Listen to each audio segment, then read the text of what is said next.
And we are live. Welcome everyone to the Connected for Real podcast. I'm Rebbetzin Bat-Chen Grossman, and today with me is Chayelle Rose. And before I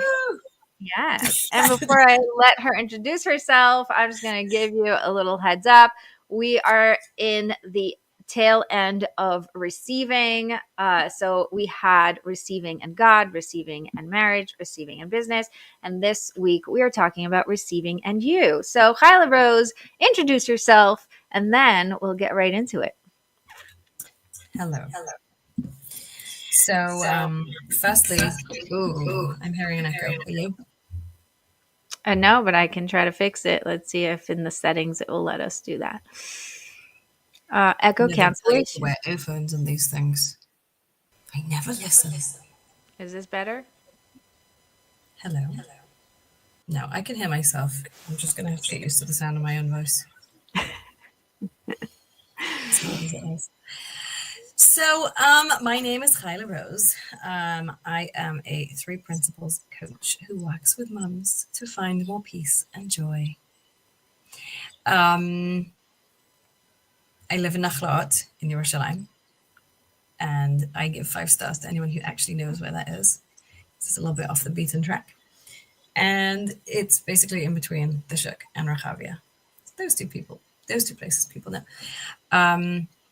We moved here from Rachavia about 6 years ago. And it took me a while to become integrated with this place and to really enjoy living here. And now I couldn't imagine living anywhere else. It's just gorgeous. Like you don't feel like you're in the city. You're surrounded by all types of Jews, all types of people, young, old. Like my kids have all these characters in their life.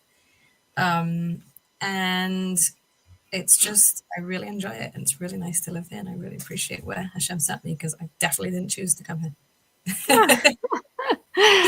That's amazing. Where'd you come from before that? Where are you originally from? So I grew up in London. I knew as a child I wasn't going to live in London. I had no idea where else I was going to live because the only other place I'd been to was Switzerland, and I wasn't going to live in a chalet on a mountain. So, I'd been to like different places in Europe too at a certain point. I hadn't been to Israel until I was 17 years old when I went to seminary, which is rare for a British person, or rare-ish. And we had this amazing teacher in seminary that besides for, doing the usual brainwashing, she allowed us to, not even allowed us, created a space. There was nothing else to do in that lesson. It was probably on a Sunday or a Monday, to just talk about our experiences over the weekends. Even if you didn't have a fun Shabbos experience, you heard someone else's. It was really clever. And so we got to know all parts of Israel, all parts of Jews in Israel, and the mentality and the culture. And they would teach us a lot about the mentality and the culture so that we weren't just being like, oh, these rude, horrible, strange people who talk in loud voices. It was just like understanding what makes them tick, understanding what makes them behave a certain way, understanding and seeing it through completely different eyes. And I literally fell in love with the culture, which I think is super important because people have a lot of different pieces of why they want to come and live in Israel. And then they can't make amends with the culture. Mm-hmm. And so they're bringing up their kids in something that they're like living in friction with. Right. And it's very jarring. Yeah. Have you seen that? It's so beautiful that you're saying that. And I think that your seminary did such a good job by having everyone discuss it in a group setting. Such an interesting thing, really. Yeah, I have so many friends who say they would come to Israel if not for the people who live in Israel. Yeah. And personally, most of my family is Israelis, so I find that a little offensive because I think they're all nice people. But I get what they're saying. Because you have the eyes for it. Right, exactly. But yeah. I get what they're saying from their perspective. It's just jarring when you don't know anything else. Mm-hmm. And then when you judge it a certain way. So I love that they were able to help you navigate that shift. And Yeah, and that's I think really, I'm lucky in the sense that once I understand where something comes from, it's anyway much more closer to how I like to be in the world. Like I like things straight in my face. I prefer someone tell me like the straight, honest truth up to my face, and then I can, talk back about it. Then like all these, I can't even remember how I used to live, but in England, so you might not know this, like give an example, right? So when my kids started first having play dates, they would say, okay, I want to go to so and so's house. And I would say, well, you can't call them. They didn't invite you. And they were like, why can't we ask them if we can go to their house? Why? Because I didn't know this until I went to actually parenting classes in Israel with Rebbetzin Bat-Chen. And she's like, people in Israel say no. Huh?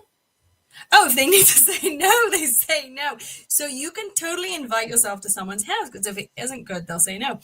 But when I would talk to my sisters who were raising their kids in London, there's no such thing as inviting yourself to somebody's house. And they reminded me of how I had thought to raise my kids. yeah. That's so beautiful. And I think it's also, it makes me crazy when my husband says something in a way that's not direct. And then I just like ignore it and move on. And he's like, I was being British about it. Go do it or something. And I like, How dare really? you? Do British people really not say what they mean to say? Like, is Yeah. that the thing? So I'm happy you said no, because I'm like, I don't know. How do you live like that? How do you just like hint and wait for someone to like pick up on a hint? There's a lot of like undercurrent, and I'm so out of it now that I if my kids ever marry someone from England, I will have to inform my future mechotanim. I am no longer British. If I say something that sounds rude to you, it's just because I can't remember how. Like Right. I'm not trying to be rude. Yeah, no, and I think you know? it, when I teach boundaries and when I teach women how to ask, part of the lesson is that you have to trust that just like you are an adult, the Yeah. other person is an adult too. And if you're going to say, hey, can you this, that, the other, they're allowed to say no. And that just means they're communicating. It doesn't mean they're being mean. It doesn't mean they don't love you. It doesn't mean they don't care. But when somebody comes from a home where it's not like that, you can't be direct or you can't say no, then wait, what do I do now? Like, where's the permission to ask if you think you're forcing? Yeah.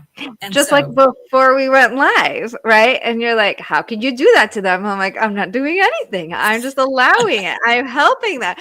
It was, we had this really fun conversation before where it was as if you're assuming I am making someone do something, where in reality, I am here to serve and I'm helping them come to a decision. It's like, poof, a completely different approach to the same exact thing. yeah,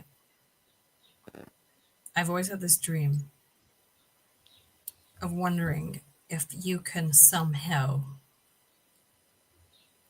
I don't think it works, but like just change a culture a little bit in that way. Like invite a culture to start being more honest. Because it's just so much easier and everything looks simpler that way, you know? And like you're saying, like, in family relationships and business relationships, in all relationships, if you can ask, you can answer. If you can't, then just like, I think early on, like in marriage, I learned this, that you have to train each other to be able to say no, because then you can ask, and you have to be able to trust each other when there's a no, and you can then communicate without all this angst and all this like worry and wondering. Yeah. Yeah. In my intimacy masterclass, I talk about this, that your no's should be no's, but you're also allowed to say, I don't know. I'm not ready. I'm not sure. Like, there are so many in between yes and no, where you can communicate where you're at without giving a definitive answer so that the other person knows if there's what to do about it or if there's nothing to do about it, right? Um, I was once in a business course where the lady said she was on a Facebook group and one of the men wrote no means, and all the women responded no means no, and all the men responded no means try again. And she thought it was like a sales, group for whatever, like a bunch of salespeople. And she was like, why do the men hear no and think, oh, okay, so I'll just try again. Oh, so I'll just push a little more. Oh, okay, so I just need to, give her more options or whatever it is. And for the women, it's like, I don't know, no just has one option. Like no means no. And once she was able to see the thread of, oh, all the men said this and all the women said this, and she was able to bring it back to everyone and say, do you guys realize that when we say the same thing, we're meaning different things? So we have to really communicate. And we also have to take responsibility for what we meant. So if I say no to someone who's trying to sell me something, they're like, oh, no means that not now. No means that whatever, no means that you don't understand it well enough. I'm going to try to sell it harder. If I'm not clear on no means no, then I'm giving them the permission to go ahead and try to sell it, right? And so it's really up to me also to take responsibility for my no's. Could you say that last bit again? It's up to you to take To take responsibility, responsibility. to hold your What way? no's, to hold your no. If you're putting down a boundary and someone says, "Oh, I know from all my other experiences that boundaries are just like warning signs. They're not really red lines. So I'm just going to walk over this and see what happens because I know I'm safe. I know from experience, right? This person lived with all the people who didn't hold boundaries. Your job is to hold your boundary and say, no, no, but this time, this person with this boundary means no. And they're like, no, but that's not what my life has shown me. Like, you can have two people who have a very different relationship with the word no. And so you can't blame them for being, oh, you have a bad, I don't know, you were around the wrong people. You don't understand how to live, or you don't understand what no means. You're being rude. You're right. Like you were saying, if you come I'm into a just culture and say, right, if you come to a culture and say you're wrong, what you're doing is you're not owning your part of your culture. And it's fine that in your culture, no means everything else but no. But I want to say no, so I'm going to hold my no. It's not their responsibility to respect my no the way I want it respected. It's my responsibility to hold my no to the way that I want to hold it. Was that clear? Yeah, it's very cool. And how that intersects in a culture is very interesting because, I talked about like being an Israeli, so to speak, to within a British culture, even though I'm not there currently, but like how I would be. But to the Israelis, I'm the British one. Right. So however Israeli I think I am, they're going to treat me differently. And so then it comes to, you can look at it like that, and then you can look at it as just people, because we so often like put things in boxes, and sometimes there's so many boxes that you just see, forget British, forget Israeli, we're all just people, and we're all going to have a different understanding of no, we're all going to have a different understanding of how to navigate, how to negotiate, how to get something done that we want. If I would bring this back to like what the topic we were going to talk about receiving, because on your questionnaire you wrote something about how does this factor into marriage, and the only thing that I could think of was resentment. And I think it comes in here a lot because if we go away from the nose for a second, if we go to receiving in terms of getting stuff, not getting no's, getting yeses, hopefully. But like, let's say in the context of getting help, getting time off, you know, I want to go for a rest. I want to just have a break. I'm tired. I'm this, whatever it is, right? We just came from the Pesach break, and I always found breaks to be like I always used to find them extremely difficult to negotiate time and time off and how to just and so I feel like we have this myth sometimes that you carry on until you can't anymore. And when I can't anymore, then I'm finally in a position to receive. But then yeah. Can you? Oh my gosh. Okay. Could you say that again? I am gonna go and go and go and go and go until I'm like dead, and then I'm like, okay, fine. Now I can receive help. I think of examples like being sick, right? Like people only receive help when they're finally like almost dead, so sick that they can't run the kitchen, and then it's like, fine, you can make me a meal, but they won't receive the help when they're just needing it or wanting it, even if they would love it. Like, wouldn't it be fun if somebody just made you a meal for no reason? Here's where I confess. I don't care about food. I wish I did. I like food. I'm better than when I was growing up. Growing up, I didn't like food, but I like food now. I just don't care about it. So there's certain foods in our house that only my husband will prepare because he cares about food. Mm-hmm. And so what's the point in someone not caring about food, throwing it in the oven and ruining it?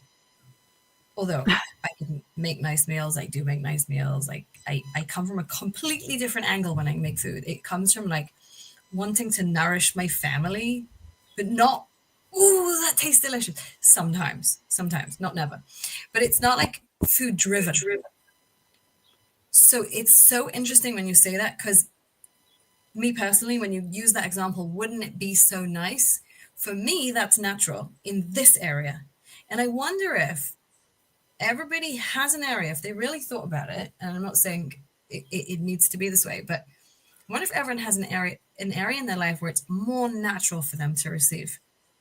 So for example, silly things, like if my husband's preparing like some avocado, like I'd be like, "Ooh, sure, make me some." Like as a standard, right? And it's so easy for me to say that because, like, why wouldn't he? Right. Like you are the good food maker of the house. He doesn't have so much time to do it, but when he's doing it, Right. It doesn't cost him any more time or energy to make an extra. And even if it does, I'm totally fine with it. Totally good usage of his time and energy. That's what I'm saying. So natural for me. And sometimes when you see that you have a skill in a certain area, like it makes sense to you. Now, how about we transfer that to someone where it feels more unnatural? Like maybe he enjoys it less, right? Maybe he enjoys this thing less, but doesn't mean you need it less of him. And can you think of an example? Sorry. Since you gave the example of him giving you food and making food for you, and it's easy for you to receive because he just does it better and you don't care as much. Can you think of an example where it's harder for you to receive? Oh, totally. Yeah. So an example of that would be more the classic, like, can you look after the kids now? Right? And because that's typically like, because I started out with thinking like what kind of things would have come up when we had vacations. So that's kind of, I think now it could be other people would have the complete opposite examples, right? Or something completely else, but it was less natural for me to do it. And so for years, I would wait until I absolutely needed it. I couldn't understand the warning signs in my body, and forget the warning signs. Even before you get warning signs, um, it's just normal for a person to want to have 20 minutes, half an hour, 2 hours, 4 hours, who knows, of time allotted to when they can breathe by themselves on a vacation, let's say 2 to 4 week period. Like, why wouldn't that be normal to us to plan that out? Mm-hmm. Why wouldn't that be? And so when you're not willing, or because I think sometimes it takes guts to say, you may even have to take time off learning during this vacation period. You may even have to take time off your leisure period. You may even have to, whatever it is. Yes, there's a what's the I'm word? getting an example of my life. Yeah. I had a very hard time praying consistently every single day. That was like the thing for me that I tried since high school. Tried to do daily, and good, and then I'd fall off, good for a while, and fall off, and on and off and on and off, and for years. And because I was the daughter of a rabbi, and my father always told me, like, women who have children and have a different schedule are not obligated. So don't be so hard on yourself. So I'd be like, yeah, but I want it, but it's not working out. Okay, so I'll just say this. So I'll just do that. And I was like sort of grabbing at little bits here and there until I was finally pregnant with my number 6. So we're talking a lot of years. Okay. I finally decided that that's it. I'm done. I'm sick of it. I need to own my space, like my even just 20 minutes where they're mine, and I don't have to apologize for them off. And I, I, I don't even say anything. I just committed to allowing myself to receive that alone every day. And that's when I was able to break through. Like, that is the beginning of my entire Wow. journey. Is How interesting. How Yeah. interesting that's the package it came in, the alone time.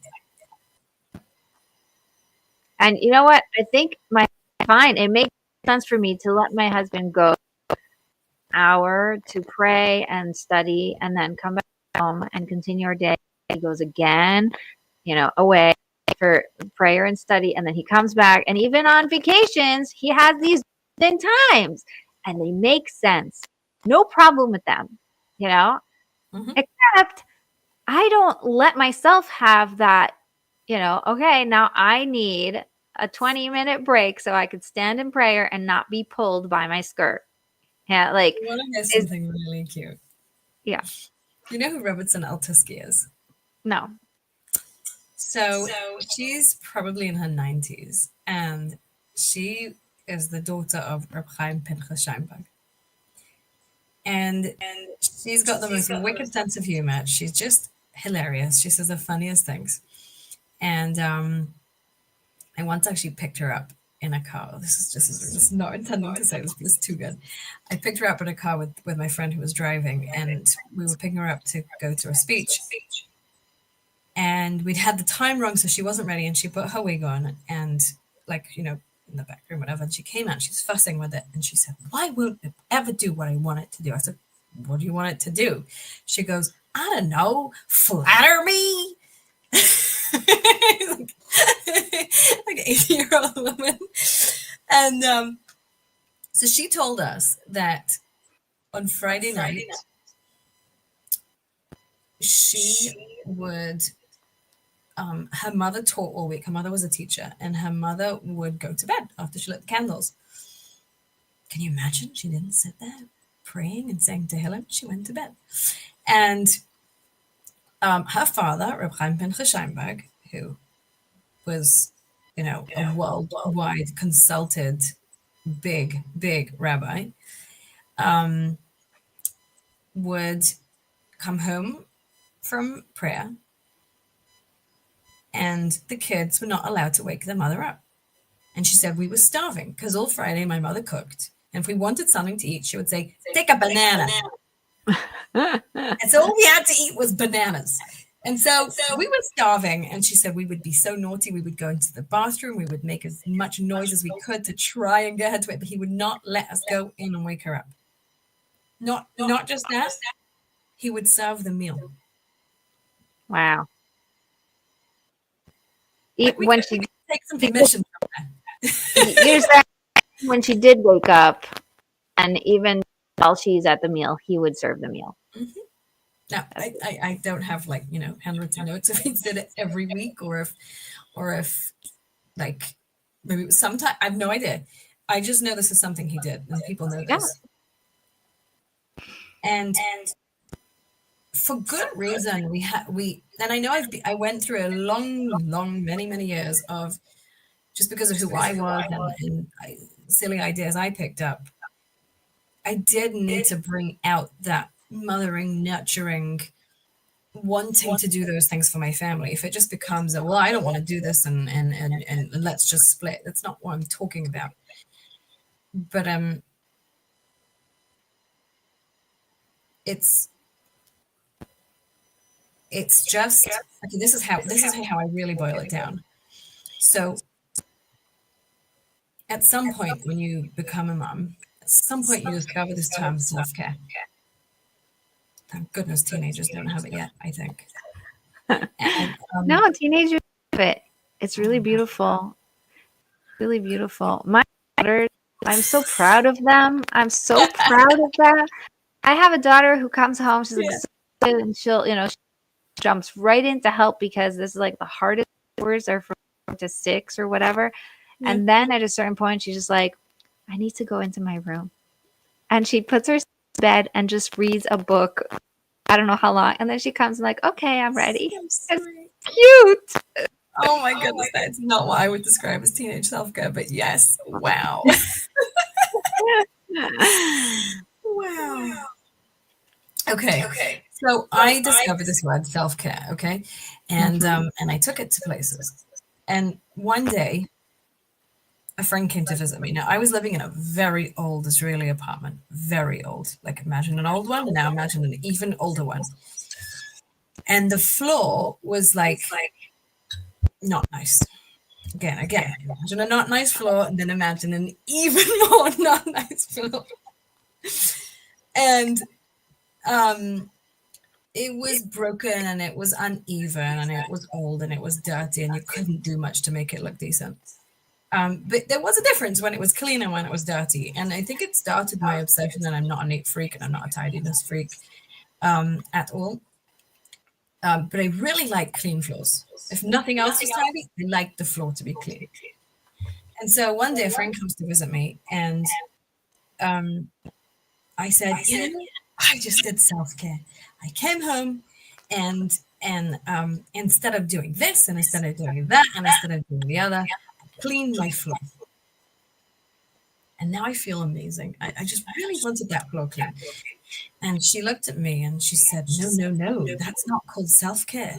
And she quoted me from the Bible of self-care, what self-care really is. And I said, thank you very much. Goodbye. And I showed it to the door.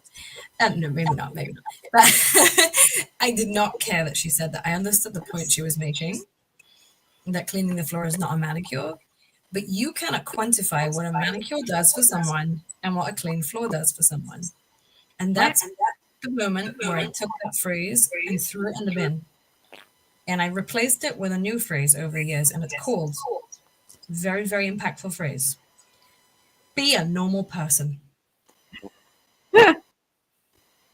Because if you feel you have to follow this criteria of someone's or that criteria of someone's or this definition, you are not receiving. You are not receiving the wisdom within you to know what you need right now. I love that. I love that. By the way, that this week, I started my week after it took out the floor. We had a great shop. Everything was wonderful. The kids were very active and we I could not stand floor.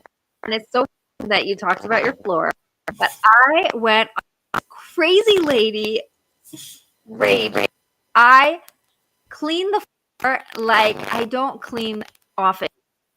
And we cleaned it just like it wasn't dirty before, but it was so dirty and I couldn't feel. I was like, but we cleaned it out today. What's your problem? I was like, and I made a huge thing of cleaning solution and I spilled it all over and I'm scratching. And I took a knife and I scratched all the sticky stuff and I'm like going at it. And when I was sweeping it out the door, my husband came and saw black water. It was like gross water.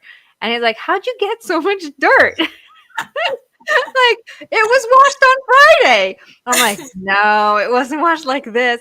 And I totally resonate with what you said. It feels so good. This is it. It's when you take responsibility over your sanity. This is bothering me, and it's important enough for me to stop everything and take care of it now.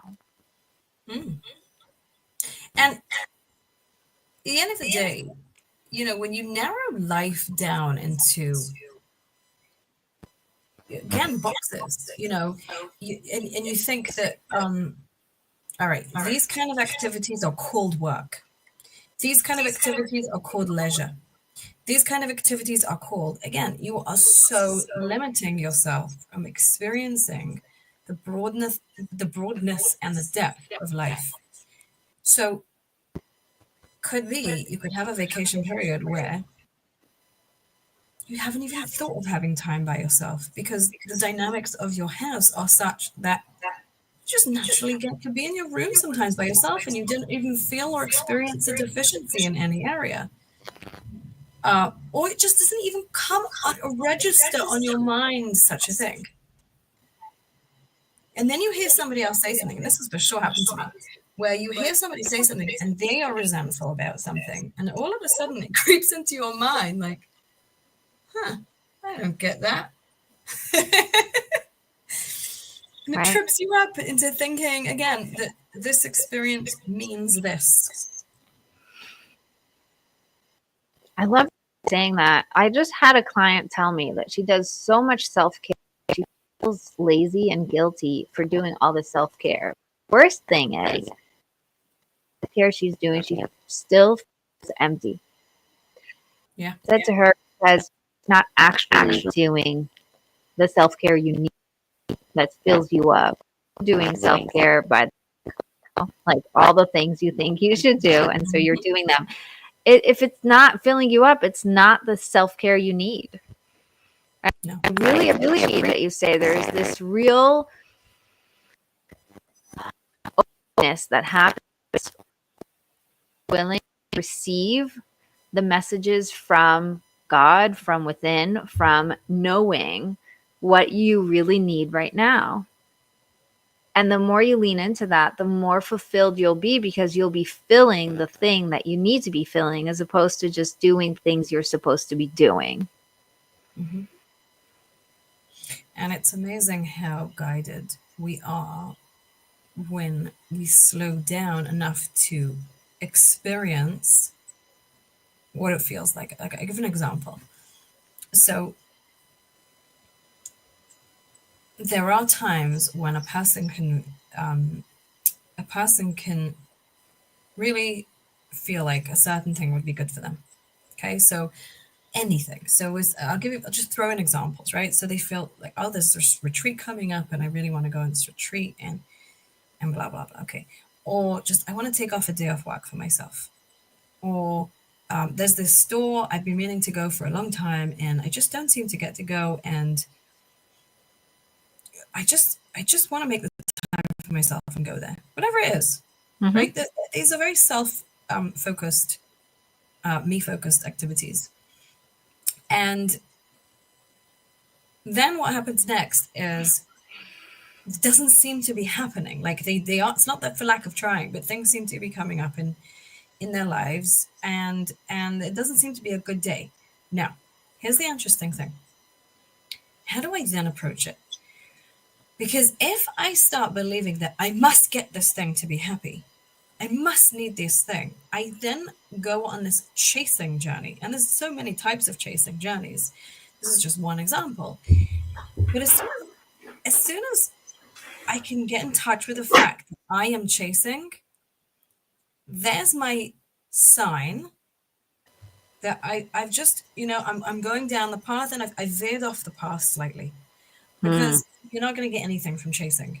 You're either following your wisdom, you're either following that internal guidance that's giving you a little nudge to do something, but not because therefore I will be happy, because therefore I will be satiated. It doesn't work like that. It's because it's a good idea to do it. But if it didn't yet become a good idea to do it, and it's just something on the horizon, and you're playing with it and you're trying, stay there, stay playing, stay with it on the horizon. Because once you start chasing, you've left your wisdom, you've left that good feeling that you may never even need it.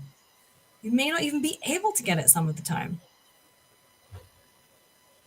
And it's a constant journey of exploring and wondering and working out and being open to change. And so very, very all like non-concrete, non-specific things, but that's exactly what I'm talking about. The moment you make it too concrete, yeah, it's not going to fill you up anymore. But do you feel like there is a procrastination that's happening when something you want isn't happening because you just don't believe you deserve it or you're not worthy of it? Yeah, but I'm not describing that type of experience. Okay, so tell me again what you're talking about that's different. I'm talking about, okay, so if I would talk about it in terms of my own life, just because it's the only life I know intimately, um, and so I'm going to assume that many people are like this, but not everybody. Um, there was a learning curve, like I already explained about. I discovered the word self-care, and so there's a learning curve to get in touch with. Those things are coming on my horizon. Um, I'm gonna hold onto them and see if I can make that happen, and deal with those feelings, as you said, that come up and say, well, why should I? And well, we have a million reasons why not. We're really good. And it's always going to be in line with what you believe. Very tricky. And then you see your mood cubes going down, and then you start getting resentful, and you start taking it out on other people. Usually there's one main adult in your house that you seem to be taking it out on. They're just conveniently there, and there's your sign. I need to be taking responsibility for those things that come up in me. Why? Because I'm the only one that intimately knows myself. As much as we would love our husbands to just sort it all out for us, because, he could make me an avocado. Why can't he also tell me what my dreams are? He can't. Yeah. And so there is that stage for most people where you see that you need to take control of your life. So I'm talking, before I was talking really once you're past that stage, right? You're in that stage where you're ready to put things on the map and decide that, again, be a normal person. If I would tell my husband happily to, like, my husband's a biker, go on a bike ride. You need a tap, right? Like, go on a bike ride. It's good for you. Like, I happily, go do it. Why would I not treat myself like that? Why am I not a normal person? Be a normal person.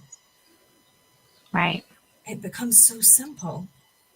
But again, not in a chasing way, because you can go in the complete extreme opposite direction where now I need to get nice coffee every day, and I need jewelry, and I need a new wig. Should I stop? Wow, I'm loving it. I'm loving it. And I'm thinking, why aren't we normal people? Like, what is, because I love, by the way, you guys should know, Chayelle has this great course called Bedtime Made Easy, which is where I found her. And I think she's so awesome. And I fell in love with her, the way that she explained it and the way that she made it that easy. Um, and And because you come from the parenting world and I come from the marriage world, we're working with the woman, right? We're working with the mom, with the person who is the female head of the household, and this character who is so nurturing and so loving. And the reason why it's so hard for her to get out of the roles where she is mother and wife is because she appreciates those roles very much and she loves them and she prioritizes them and she doesn't want to take away from them. So there's this thought that if you do something for yourself, it takes away from someone else, as opposed to the opposite, which is true, right? When my daughter told me when she was 15, she turned 15, and I asked her for a blessing for her birthday because on your birthday you have bless. So I said, "Give me a blessing," and she said, "I bless you that you take a nap every day." And I turned pink and purple and whatever. Like I blushed. I was like, no, that's impossible. That would be so embarrassing. What are people going to think? And she said, Ema, you don't understand. When you take naps, you are an amazing mother and you have patience for us and everything feels so good. And when you didn't take a nap and you're just sort of like, I need to do this and I need to do that. And then like you end up filling the roles that you need to fill 24/7, we feel it. And it really, really does not serve us as a family when you're overtired, when you're not at your best. Like, it is not an embarrassment to nap every day. If anything, you could be really, really proud of taking care of yourself and your family when you go. So she gave me this speech, which was I love to this day for, because the last 3.5 years, I've been napping every single day, almost consistently. And she gave me the permission to do that. She reflected to me that it's not taking away from, it's actually the opposite, it's giving. So why is it so hard for us to be normal people when we are running these lives and growing these beautiful families and businesses and just here doing God's will? Why is it so hard for us to be normal people? You're asking me. Yeah.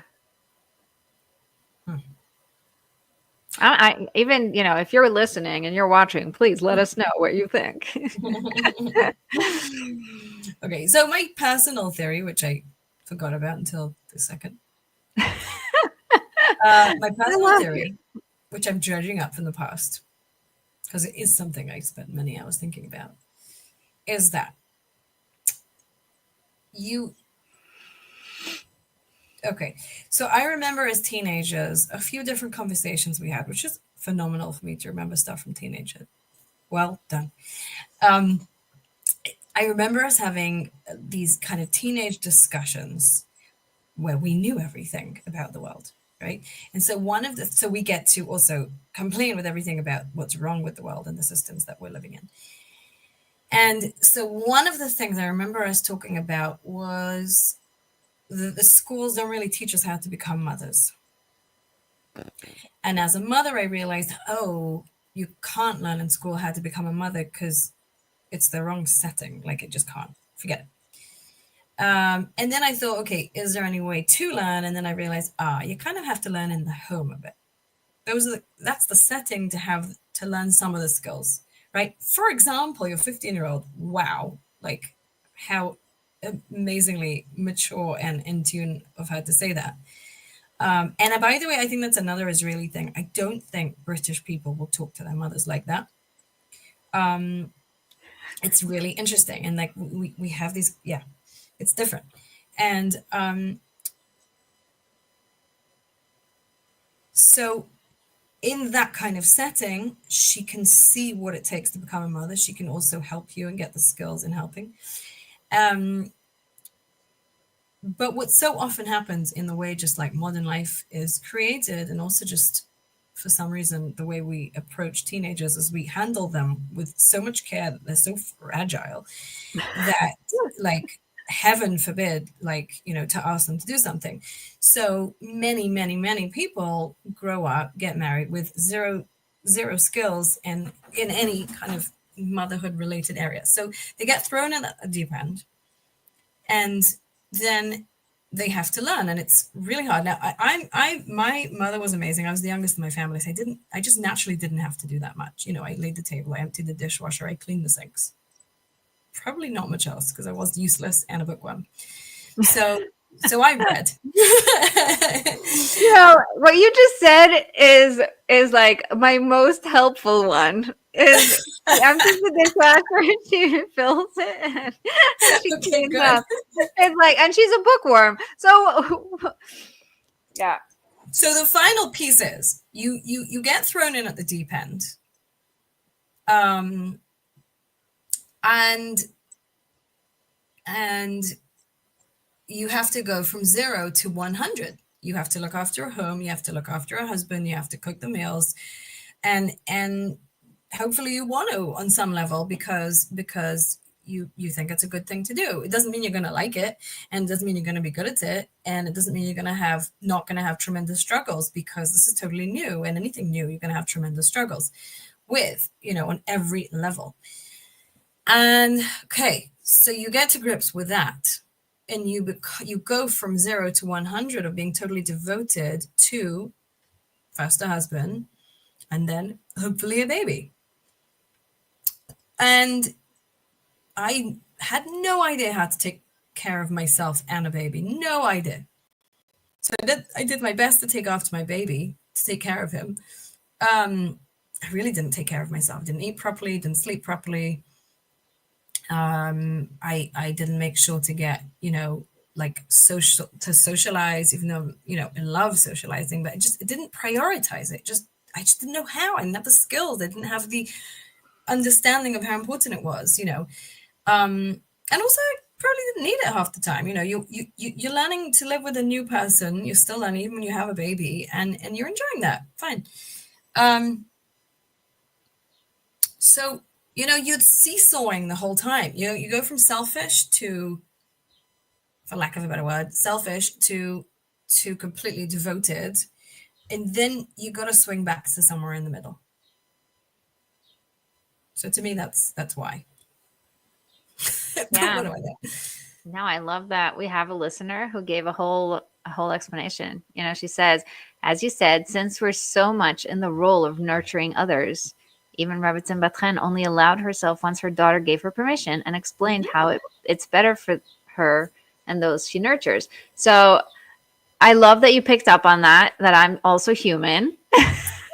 And that I'm not, I wasn't born able to give everybody advice about what to do just because I know. It's because I had to experience it and learn to receive and learn to let myself be human and, be a person, which I love you say, because like it makes it so normal. If you want to do something, then do it. And if you are not sure how to do it right now, figure out when you can do it. And one of my guests said that when you have a baby, you're actually in masculine energy because you're giving and you turn into a giver. And so it's really interesting that you're most feminine when you're receiving, and the roles that we see as feminine actually take you away from your superpower, which is receiving. And it's your responsibility to, like you said, swing back into that feminine, even within those masculine roles in your life. And so this is really interesting. You just reminded me of it when you were speaking. Like, I'm taking care of a newborn baby, therefore I am 100% a giver. And that's the male superpower, right? Like, it's my daughter said something. I just remembered. Okay, same daughter. Now she's 18 and a half, and she's studying full time, and she's also serving in the Israeli education system. And she said something beautiful that has to do with this, and I'm trying to remember what the actual concept that she was explaining was. But basically, she says, why do men have to, why is the advice to men to give, like you need to give to your wife, you need to give to, whatever, the world, is because their automatic is to think of themselves. And so giving will take them out of their automatic. And women, their automatic is to give. And so they have to learn to receive. Now, when you can tap into that, then you're in alignment, because receiving is the actual feminine superpower and giving is the masculine superpower. So even though it comes easier for the other one, when you tap into it, you open up massive openings of abundance. It's just everything starts to flow. Yeah. And now I feel like I have to call her and be like, what was that thing? Like, what's the missing piece. Yeah. But I love what you said, because it's so symbiotic. We're all here to join together cohesively and become a unit, not one for that. It's like we're all like, and the closer we come to Mashiach's times, the more these things become more and more apparent, the more they become available in the world, and it's part of common culture as well. And so it's so symbiotic, it's so flowing into the other one, that I'm helping you with what you're not good at, you're helping me with what I'm not good at, and then we're both getting what we need. Right. Not from a place of resentment, from a place and desperation, but from a place of, I'm receiving the wisdom to know that this is what's necessary. And now my job is to step up, confront, and face that. And perhaps push through a comfort zone. Right. Not hard. Once you see that that's what it is, all I need to do is push through that comfort zone slightly. Wow, we're all much happier for it. Right. Everyone. Yeah. And notice that a lot of what's stopping us from receiving is our thoughts about it. It's, what are people going to say? What am I going to look like to others? It's like, I'm going to seem a certain way, or I'm going to be judged for it. It's really not about the thing itself, right? Like, this is what you want. It's not a question. It's really just getting over the noise. Yeah. And it takes just a moment of slowing down and just ignoring all that and letting it out of your head. And then you're left with just simple, basic, what do I want? What do I need? Like, what's next?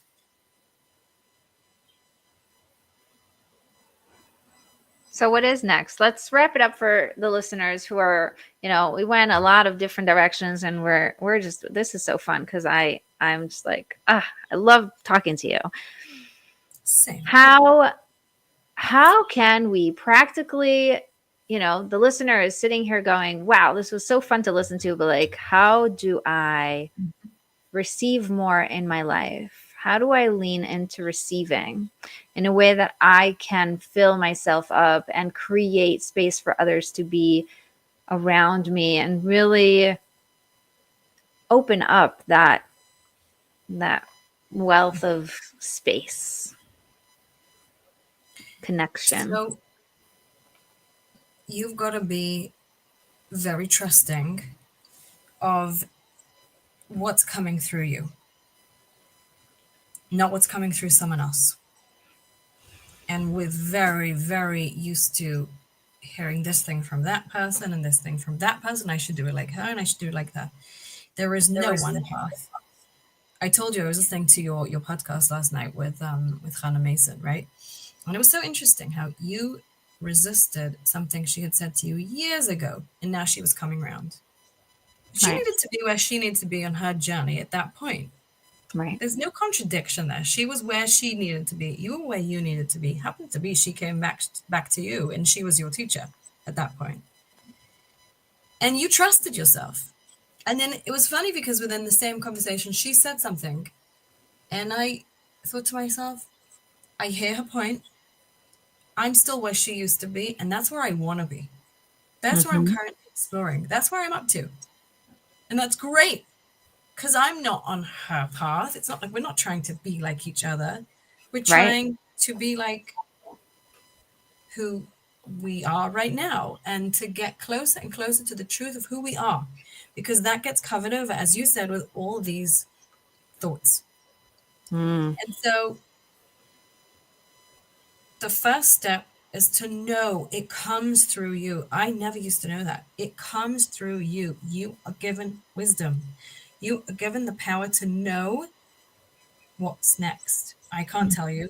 Every coach will understand this, because a big part of coaching is you help the client unearth what's their desire, what do they want to do next, because it comes through them, and you deeply know that. You could, like, you don't even, it's so freeing because you don't even need to have opinions about somebody else because they're pointless. And so when you know that that's coming through you, you can learn to increase your trust in that and learn to really know that even if I don't know right now, I'll know when I know, because it's going to come through me. And then for me, it always comes back to just be a normal person. When you find yourself like getting all twisted around and not knowing and getting worried, like, don't need to engage with all that noise. At some point, just be a normal person. How would you treat someone else if they were saying the same thing? Yeah. And challenge I yourself was to do that. Yeah, I was going to say, when you said, how would I treat my husband if he asked for that? Or when I was in a parenting class, one of the women said, my son keeps calling me to say he forgot his lunch and I don't know what to do anymore. So the teacher said, what would you do if your best friend called you and said, I forgot my lunch? You know? And she's like, well, if I had the time, then I would go and bring her food. But if I was in the middle of a meeting, I wouldn't. It's like, okay, so treat your kid the same way. If you're able to, bring. If not, not. But like, don't overthink it just because it's your kid. It's human. And, he forgot his food. And it's okay for him to learn that sometimes you are available and sometimes you're not. And it doesn't mean anything about you as a mother.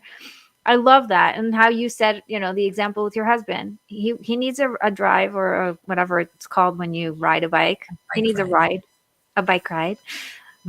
He needs a bike ride. Adventure. Go and do it. And then allow yourself to be like, oh, I need a bike ride, or I need to walk in nature, or I just told my husband yesterday, I'm like, I need a date. I need to go somewhere in nature with you alone, because that fills me up. It makes me happy to be with you. It makes me happy to be in nature. It makes me happy to take a break and just pause everything. It connects me to God when I am in, outdoors land. Like, it's so fun. So I need that. And I was able to communicate. Now my husband knows exactly what to do to make me happy when I start to not. Another thing you said about my conversation with Hannah Mason that was really beautiful is that you are where you are and she is where she is. And it's not a linear journey. And I want to sit there for just a moment, because that linear journey that people have in their minds, it's like in business, it's very obvious. It's like, well, she is ahead of me because she makes more money, or she is ahead of me Because because we know. Yeah. exactly, because she cracked whatever I haven't cracked yet. She has the messaging figured out, and she has the this and then that, whatever. Because it's very easy in the marketing world and the business world to say, like, come, I will show you because I'm ahead of you, or come work with me. So what happens is that it ends up being sort of like, my husband makes fun of like the whole business coaching world of like just one big pyramid scheme. Cause like, I'll show you how to make your first $1,000 because my coach for 10,000 showed me how to sell those, whatever. And it's like, everybody is above the other person and showing them how to get ahead. And so once you're ahead, you can help other people who are below you. That's very linear. But what happened to me when I posted early on in my coaching that I was helping women with their marriage, I posted on Facebook, and this one lady said to me, "Who do you think you are? I could be your mother." And I said, what does that have to do with the fact that I can help you have a better marriage? She says, I'm older than you. I said, I have news for you. Even in 10 years, you will be older than me. Right? It's never going to change. I can get older and wiser and more capable of helping you, and you will never give me a chance because you see yourself linearly as more ahead of me. But what happens is when you get out of that linear mentality and you think, I can learn from anyone, I can receive from anyone, I have the capacity to open up and allow the wisdom, the help, the love to come in from anyone.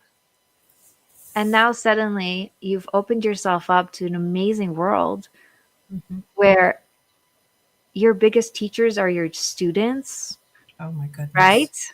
Right? Which is what we learn when we're in this work, where you're able to hire people who are below you, who have a specific, expertise, or you're able to ask for advice from people who are just on the sides of you. And, the people who are ahead of you aren't actually ahead of you. And we could all learn from each other. It opens up the ability to receive in such a different, deep way.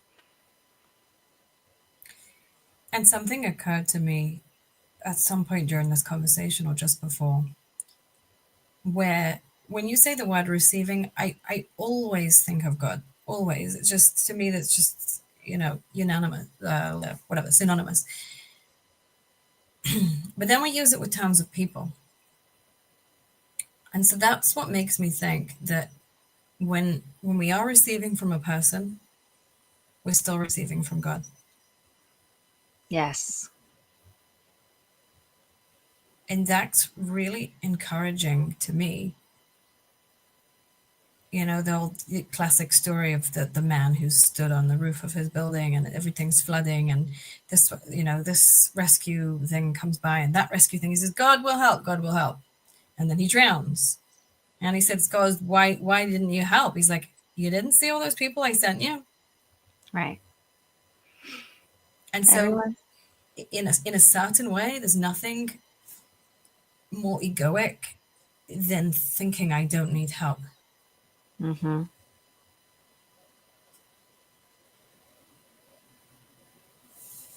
Because you don't realize where it's coming from. It's so much bigger. Yeah. Yeah.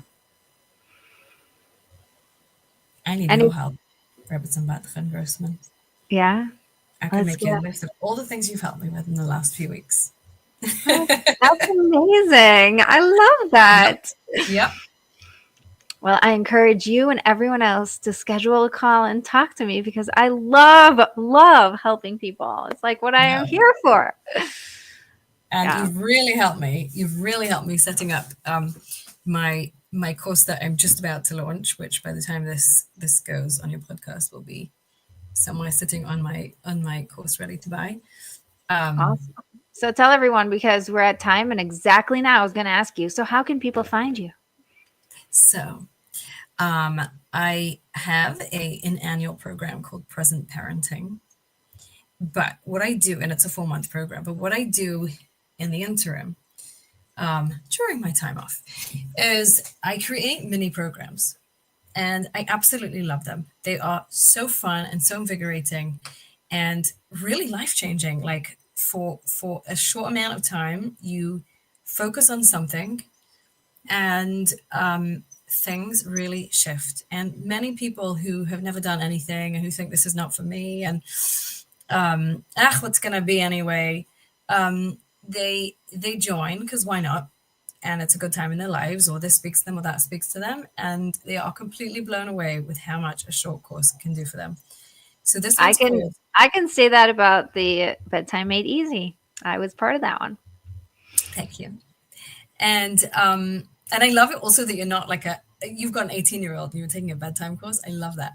Are you kidding? I also have a 1-year-old. Hello. I have like the entire spectrum of I love all the children who don't want to go to sleep, not just one. that.